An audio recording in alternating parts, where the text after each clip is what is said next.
ఓం నమో వెంకటేశాయ.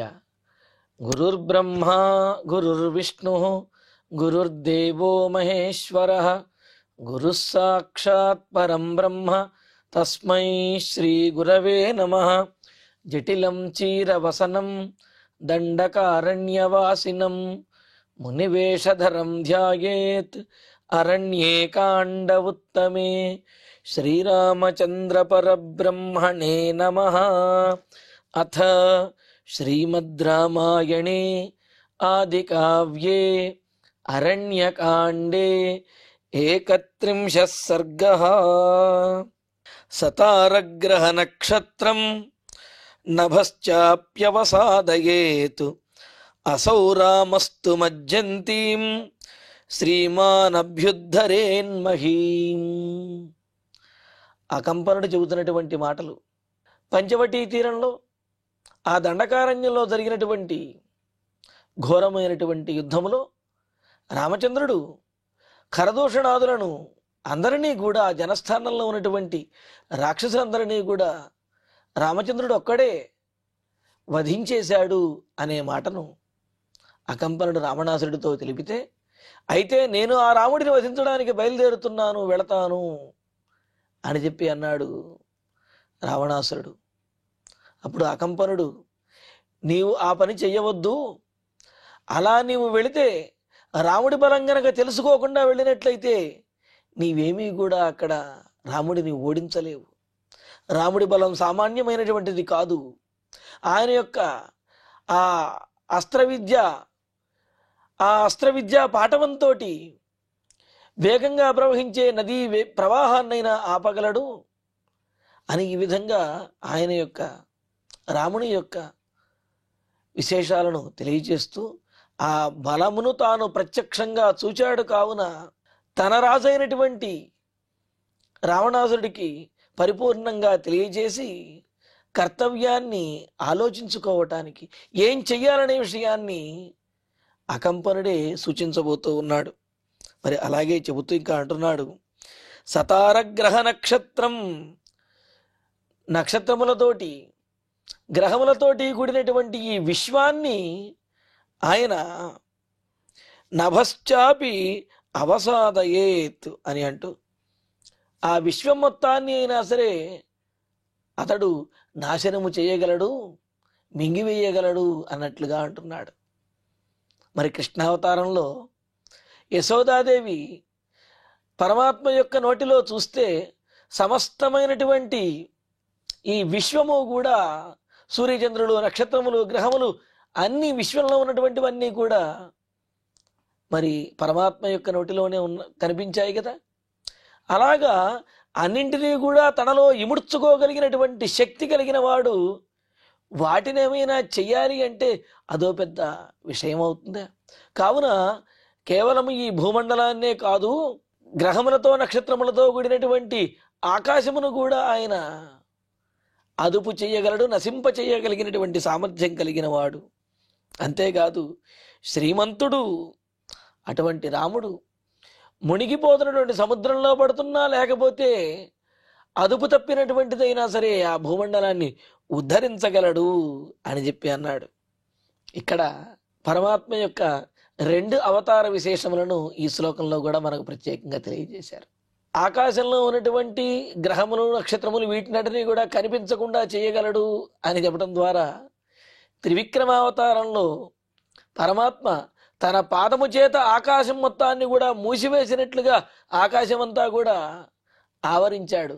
తద్వారా గ్రహములు, నక్షత్రములు ఇవేమీ కూడా కనిపించనంతగా మరి ఆ పాదం వ్యాపించేసింది. కావున అతని యొక్క శక్తి ఊహించడానికి అలమి కానటువంటిది అని చెప్పటం ఇందులో ఉన్నటువంటి ఉద్దేశ్యం. అలాగే మరో విశేషం కూడా, మజ్జంతీం మహీం, మునిగిపోతున్నటువంటి భూమండలాన్ని అని అంటున్నారు. మునిగిపోయే భూమండలాన్ని ఉద్ధరించగలడు అనే ఈ మాట ద్వారా ఆ పరమాత్మ యొక్క ఆదివరాహ తత్వాన్ని, ఆదివరాహ అవతారాన్ని ఇక్కడ తెలియజేస్తున్నట్లుగా ఉన్నదన్నమాట.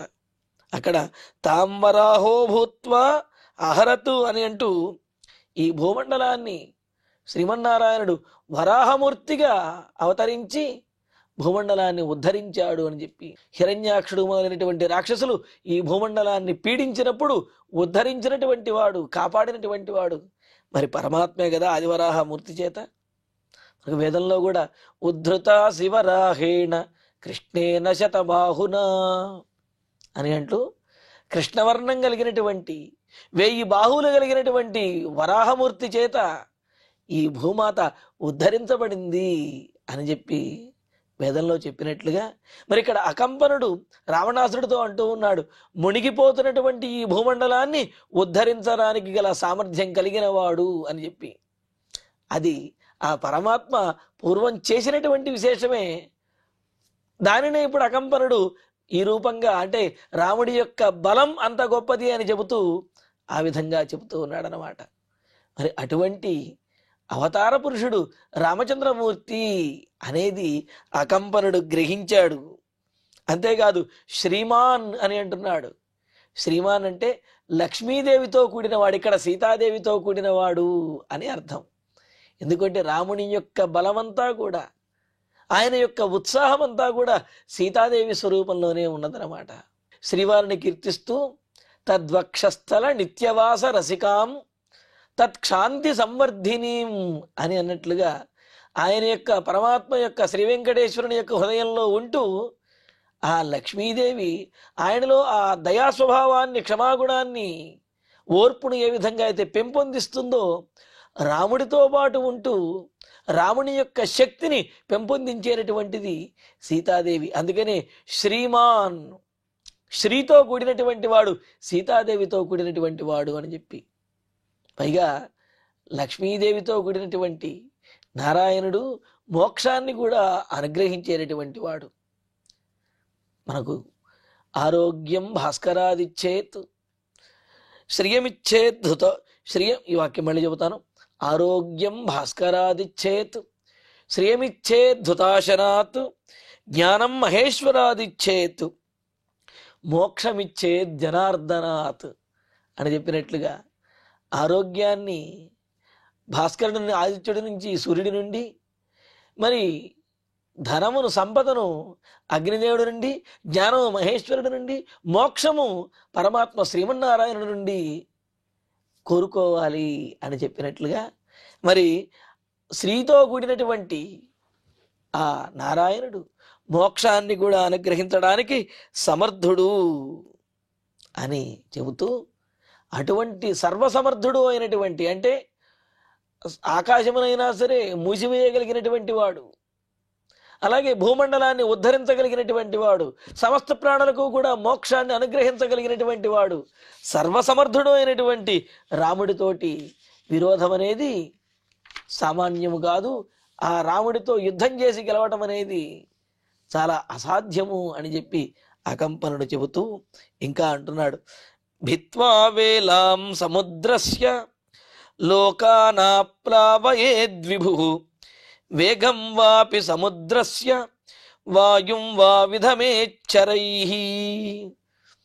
విభు అంటే సర్వసమర్థుడైనటువంటి ప్రభువు అయినటువంటి శ్రీరామచంద్రుడు సముద్రస్య వేలాం భిత్వా, సముద్రుని యొక్క చెలియల కట్టు, అంటే సముద్రము దాటి రాకుండా హద్దు ఉంటుంది కదా, ఒడ్డు, ఆ ఒడ్డును కూడా చీల్చివేసి, ఒడ్డును కూడా బద్దలు చేసి సముద్రాన్ని మొత్తాన్ని కూడా అంతటా ప్రవహించే విధంగా చేయగలడు, లేకపోతే సముద్రం ప్రవహించకుండా కూడా చేయగలిగినటువంటి వాడు అని అంటూ, సముద్రస్య వేలాం భిత్వా, సముద్రము యొక్క ఆ చెలియల కట్టను, ఆ హద్దుని తీసేసి, లోకానాప్రావయేత్, లోకములన్నింటినీ కూడా ముంచివేయగలడు, లోకములన్నింటినీ కూడా ఆ విధంగా సముద్ర జలాల్లో ఉంచగలడు. అంతేకాదు సముద్రస్య వేగం వాపి వాయుం వా విధమేత్, సముద్రం యొక్క వేగాన్ని అయినప్పటికీ కూడా, లేకపోతే వాయువునైనా సరే గాలినైనా సరే ఆపగలిగేటటువంటి, తన బాణము చేత ఆపగలిగే సామర్థ్యం కలిగినటువంటి వాడు.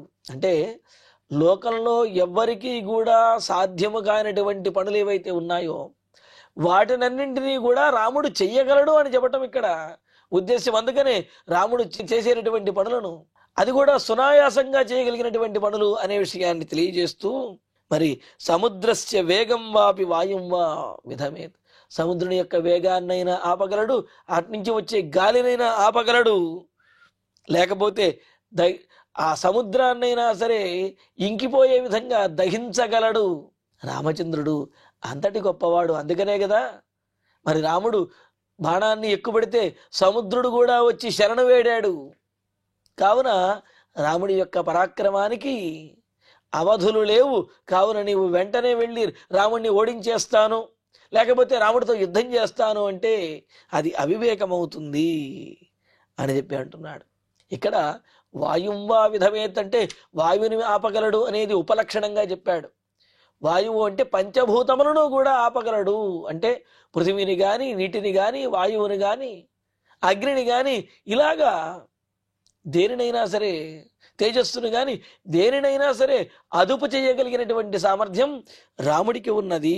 కావున అటువంటి రాముడితో యుద్ధము చేయటం అది చాలా ప్రమాదకరమైనది అని చెబుతూ, సంహృత్య చ పునర్లోకాన్ విక్రమేణ మహాయశాః శక్తః సపురుష వ్యాఘ్రః స్రష్టుం పునరపి ప్రజాః. రాముని యొక్క సామర్థ్యం కేవలం యుద్ధ విద్యలలోనే కాదు, సృష్టికి ప్రతి సృష్టి చేయటం కానీ, లేకపోతే ఈ సృష్టి మొత్తాన్ని కూడా సంహరించి మరలా సృష్టించడం కానీ, పునఃసృష్టి చేయటంలో కానీ అంతటి సామర్థ్యం కలిగినటువంటి వాడు రాముడు అని. ఎందుకంటే రాముడి యొక్క గురువైన అంటే కులగురువైనటువంటి వశిష్ఠుల వారు అంతటి సామర్థ్యం కలిగిన వారు, అలాగే రాముడిని చిన్నప్పుడే సిద్ధాశ్రమానికి యాగ సంరక్షణం కోసం తీసుకువెళ్ళినటువంటి విశ్వామిత్రుల వారు కూడా అంతటి సామర్థ్యం కలిగినటువంటి వారే, సృష్టికి ప్రతి సృష్టి చేయగలిగినటువంటి సామర్థ్యం కలిగిన వాళ్ళు. మరి రాముడు కూడా అటువంటి సామర్థ్యాన్ని కలిగిన వాడు అనే విషయాన్ని చెబుతూ, మహాయశాః గొప్ప కీర్తిమంతుడైనటువంటి పురుషశ్రేష్ఠుడైనటువంటి ఆ శ్రీరామచంద్రుడు లోకాన్ విక్రమేణ సంహృత్య, లోకములను తన విక్రమము చేత, విక్రమము అనే దానికి ఇక్కడ సంకల్పము అనే అర్థం కూడా మనకు ఉన్నది. కావున ఈ లోకాలను తన సంకల్ప మాత్రము చేతనే సంహరించి, అంటే ఈ లోకములన్నింటినీ కూడా అంతమొందించి పునః సృష్టం శక్తః, మరలా సృష్టించడానికి కూడా రాముడు సామర్థ్యం కలిగినటువంటి వాడు అన్నారు. అసలు ఈ ప్రపంచంలో, ఈ విశ్వంలో శక్తః సామర్థ్యం కలిగిన వాడు ఎవరు అని అంటే పరమాత్మ ఒక్కడే. మిగతా వారందరూ కూడా ఆ పరమాత్మ యొక్క సామర్థ్యాన్ని వారి వారి శక్తి కొలది తాము సంతరించుకుని తద్వారా వారి వారి కార్యములను నిర్వర్తిస్తున్నారు. కానీ అసలు పూర్తి సామర్థ్యం కలిగినటువంటి వాడు, స్వయం సామర్థ్యం కలిగినటువంటి వాడు పరమాత్మ శ్రీమన్నారాయణుడే అని మనకు వేదం కూడా తెలియజేస్తూ ఉన్నదన్నమాట.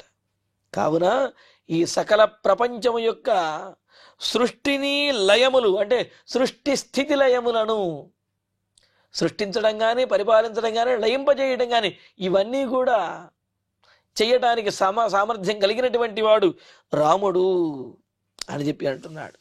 అంతేకాదు ఇంతకుముందు కల్పములలో కూడా కొన్ని సంహారములు అంటే యుగములనేవి గడిచిపోయి ప్రళయం వచ్చి ఉంటుంది కదా, ఆ ప్రళయములకు కూడా కారణము ఈ పరమాత్మయే అన్నట్లుగా అంటూ రాముడు అంతటి సామర్థ్యం కలిగిన వాడు అని అంటూ, బభూవ భూయశ్చ యథా మహాభాగ భవిష్యతి, విష్ణు పురాణంలో చెప్పినట్లుగా ఇంతకు ముందు సృష్టి స్థితిని లయములను జరిపించినటువంటి వాడు ఆ పరమాత్మే, ఇకపైన కూడా ఆ సృష్టి స్థితి లయములను నిర్వర్తించేటటువంటి వాడు ఆ పరమాత్మ శ్రీమన్నారాయణుడే అని చెప్పి అంటూ, విక్రమేణ అంటే సంకల్పముతో అనే మాటలు కూడా చెబుతూ ఉన్నారు.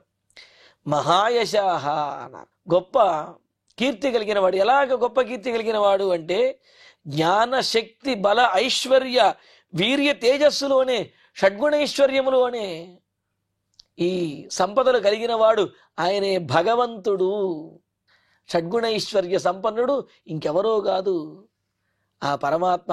అతడే రామచంద్రమూర్తి అనే అర్థంలో ఇక్కడ అకంపనుడు చెబుతున్నాడు. అయితే పరమాత్మ అనే తత్వము రావణాసుడికి అర్థం కాదు, కానీ ఇతడు శక్తిమంతుడనే విషయాన్ని మాత్రం తెలుసుకుంటున్నాడు. అందుకనే శక్త అంటే అనంతమైనటువంటి శక్తి కలిగిన వాడు. ఆ పరమాత్మ యొక్క శక్తి ఇంతది అని చెప్పి కొలిచి చెప్పలేరు ఎవరు, ఎంత ఉంది అని చెప్పి ఎవరు చెప్పలేరు. అందుకనే అనంత శక్తి కలిగినటువంటి వాడు. అందుకని అంటారు శ్వేతాశ్వతర ఉపనిషత్తులో పరాస్య శక్తి వివిధైవ శ్రూయతే. అసలు శక్తులన్నింటిలో కూడా ఉత్తమమైనటువంటి శక్తి ఏది, నిశ్చయమైనటువంటి అంటే ఏమిటి, హద్దులు లేనటువంటి శక్తి ఏదైతే ఉన్నదో అదే పరమాత్మ యొక్క శక్తి అని చెప్పి ఉపనిషత్తులు కూడా కీర్తిస్తూ ఉన్నాయి. అందుకనే అటువంటి శక్తి కలిగిన వాడు అనేది ఇక్కడ అంతరార్థం అన్నమాట. స పురుష వ్యాఘ్రః, పురుష శ్రేష్ఠుడైనటువంటి వాడు రాముడు. సామాన్యుడు కాదు, ఏదో మానవుడిగా ఉన్నాడు అనుకుంటే అది పొరపాటు. అతడు మానవుడిగా అవతరించినటువంటి వాడు అనే విషయాన్ని తెలియజేస్తున్నాడు. అక్కడ కూడా ఎందుకని రాముడిగా అవతరించాడు, మానవుడిగా అవతరించాడు పరమాత్మ అంటే సహిదేవైరుదీర్ణస్య రావణస్య వధార్థిభి అర్థితో మానుషే లోకే జజ్ఞే విష్ణు సనాతన అని చెప్పి దేవతలందరూ కూడా మహావిష్ణువుని ప్రార్థిస్తే రావణాసుడి బారి నుండి మమ్మల్ని రక్షించవయ్యా, ఈ భూభారాన్ని తగ్గించవయ్యా అని ప్రార్థిస్తే దేవతలను ఈ లోకములను సంరక్షించడం కోసం, ఉద్ధరించడం కోసం తాను వైకుంఠము నుంచి దిగి అవతరించినటువంటి వాడు మహావిష్ణువు, ఆ పరమాత్మ, ఆ రామచంద్రమూర్తి అనే విషయాన్ని అకంపనుడు అంతరార్థంగా ఈ విషయములన్నీ కూడా కలిపి రావణాసుడితో చెబుతున్నాడు. అంటే ఇక్కడ రాముడి యొక్క బలం అనేది రావణాసుడికి తెలుస్తున్నది, కానీ ఆయన పరమాత్మ అనే విషయాన్ని మాత్రం గ్రహించలేకపోతున్నాడు. ఇంకా అంటున్నాడు నహి రామో దశగ్రీవ శక్యో జేతుం త్వయా యుధి రక్షసాం వాపి లోకేన స్వర్గ పాపజనైర్యధ. అకంపనుడు సాక్షాత్తుగా ముఖం మీద చెప్పేస్తూ ఉన్నాడు. ఏమని? మహారాజా రావణ, నీవు రాముడిని గెలువలేవు అని చెబుతున్నాడు. ఇది అంటే గూఢచారి యొక్క లక్షణము. ఇది అంటే అతోర్హసి క్షంతుం అసాధు సాధువా హితం మనోహారిచ దుర్లభం వచ అని చెప్పి మనకు కిరాతార్జునీయుల్లో చెప్పినట్లుగా గూఢచారి అనేవాడు తాను చెప్పేటటువంటి మాటలు రాజుగారికి ఇష్టమైనవి అయినా కాకపోయినా ఉన్నటువంటి వాస్తవాన్ని నిర్మోహమాటంగా నిస్సంకోచంగా తెలియచేయాలి. అంతేగాని రాజుగారికి ఇష్టమైంది కదా అని చెప్పి లేనిపోయిన అబద్ధాలన్నీ చెబితే అతడిని తప్పుడు మార్గం పట్టించినటువంటి వాడవుతాడు. అందుకనే గూఢచారికి ఉండవలసినటువంటి లక్షణం కలిగిన వాడు అకంపనుడు. అందుకని ఏమని చెబుతున్నాడు? రావణ, నీవు రాముడిని గెలువలేవు అని అంటున్నాడు. దశగ్రీవ, 10 తలలు కలిగినటువంటి ఓ రావణ, రామ యుధి త్వయావా రక్షసాం లోకేనవా. రావణుని యుద్ధంలో ఓడించడం నీ ఒక్కడి వల్ల కానీ, లేకపోతే రాక్షసులందరినీ కూడా తీసుకువెళ్ళి సామూహికంగా అందరి సహాయంతో నీవు రాముడి మీదకి వెళ్ళినా గాని రాముడిని ఓడించడం అది అసాధ్యము అని అంటున్నాడు. అంటూ స్వర్గ పాపజనైరివా, పాపాత్ములు ఏ విధంగా అయితే స్వర్గాన్ని పొందలేరో అలాగే నీవు, అలాగే రాక్షసులందరూ కలిసినప్పటికీ రాముడిని ఓడించలేరు అని చెబుతున్నాడు. వెంటనే మనకు అనిపిస్తూ ఉంటుంది, అదేమిటండి, రావణాసురుడు స్వర్గాన్ని ఆక్రమించుకున్నాడని కూడా మనకు కొన్ని చోట్ల ఉన్నది కదా, మరి స్వర్గానికి వెళ్ళలేరంటారేమిటి అని అంటే, స్వర్గానికి వెళ్ళడము అంటే ఆక్రమించుకోవటానికో లేకపోతే ఇంద్ర సింహాసనాన్ని ఆక్రమించడానికో అప్సరసలను ఏడిపించడానికో దీనికోసం కాదు.